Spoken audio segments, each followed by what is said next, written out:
Hola, ¿qué tal? Los saludamos nuevamente por este canal, siguiendo con este podcast seriado en el cual hablamos sobre semiótica. Mi nombre es Sara Vélez. Yo soy Manuela Suárez y en esta ocasión vamos a discutir acerca de la importancia de la imagen en redes sociales para desarrollar un buen marketing político y finalmente seguiremos con el análisis semiótico de los candidatos tratados en este seriado.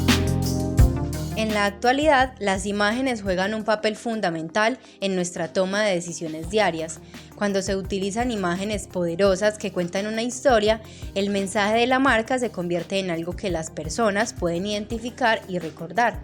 Las imágenes simplifican el proceso de adquisición de las informaciones y nos permiten también difundir informaciones a través de un lenguaje más inmediato y de una forma más agradable.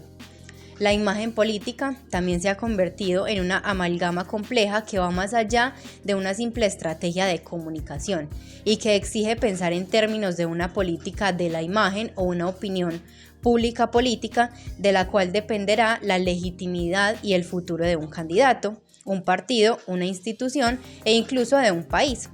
Más allá de la construcción de percepciones, discursos, aparición en medios tradicionales, presencia en medios digitales y acciones políticas, la imagen política equivale al ejercicio político mismo y a su coherencia histórica.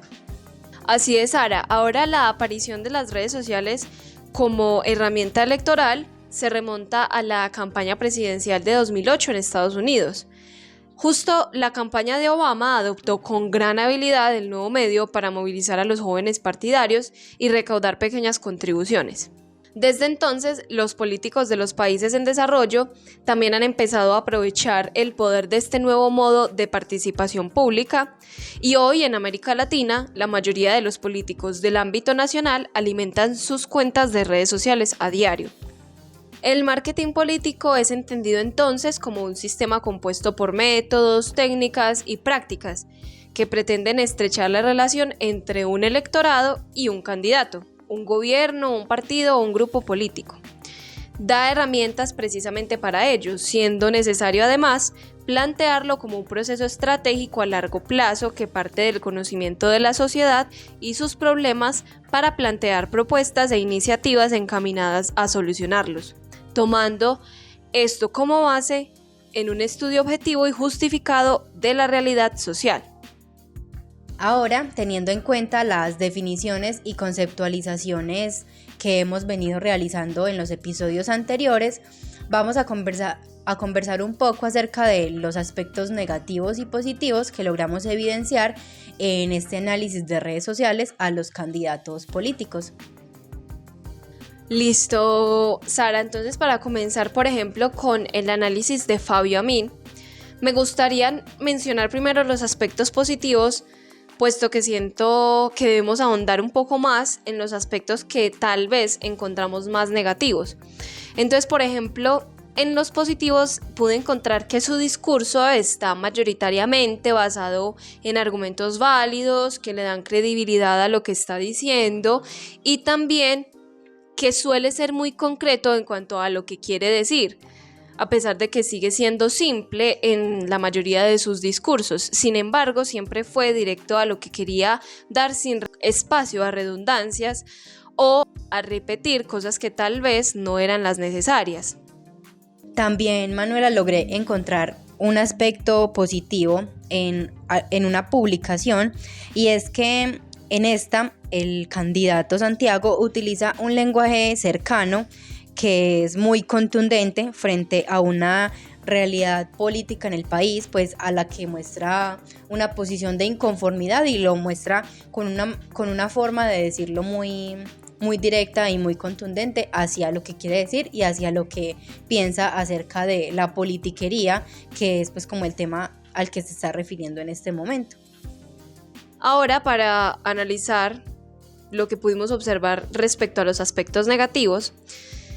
me gustaría primero mencionar que en la mayoría de discursos en redes sociales de Fabio Amin se puede notar publicaciones algo vacías de contenido, ya que simplemente eran carretes o fotos que hacían alusión a dejar en evidencia las campañas o activaciones que había hecho en ciertos lugares del país. Sin embargo, no ponía en cuestión o exponía en su mensaje textual qué era lo que había hablado o cuáles eran sus conceptos, sino simplemente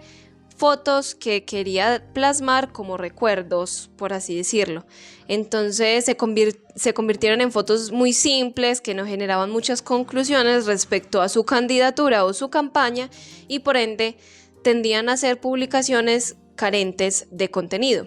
También podía notar que la oratoria de su discurso tendía a ser similar a la de antiguos candidatos y esto también podía llegar a afectar su posición ante el ojo público, pues esta oratoria depende de cómo es percibido, casi que de manera involuntaria por la sociedad, justamente hablando entonces de este aspecto de la semiótica que nos deja como indicación que todas estas cosas que nosotros tal vez conocemos o que de las cuales tenemos cierta denotación, de acuerdo también a nuestro contexto y a lo que hemos vivido con algunos candidatos o con otras personas, nos connota una situación completamente diferente a la que tal vez el candidato quería dar a entender, justo por esa misma manera o ese uso del lenguaje que le daba a su oratoria. Incluso encuentro pues una similitud con lo que me comentabas del análisis en dichas publicaciones, y es que en el caso de Santiago también se puede evidenciar vacío de contenidos en algunas publicaciones y incluso también al expresar pues como sus mensajes de forma agresiva en varias ocasiones, utilizando elementos visuales muy explícitos como gestos bruscos o movimientos con las manos,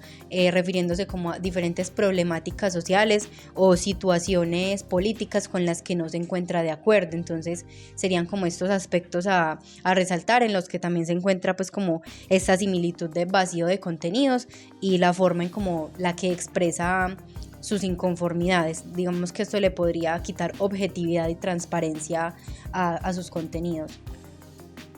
Terminando entonces este análisis, Sara, de los aspectos positivos y negativos que pudimos observar, me parece importante y muy relevante mencionar que explicar los conceptos y haberlos puesto sobre la mesa antes de hacer una conversación era como los cimientos para que tuviera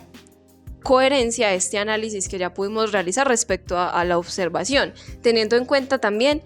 que todo este estudio y esta investigación se basa justamente en lo que cada persona puede denotar y connotar a la vez de acuerdo a su contexto. Teniendo en claro ya estos conceptos, nos despedimos de este episodio y nos escuchamos en el siguiente programa, en el cual hablaremos sobre las funciones del lenguaje justamente en campaña.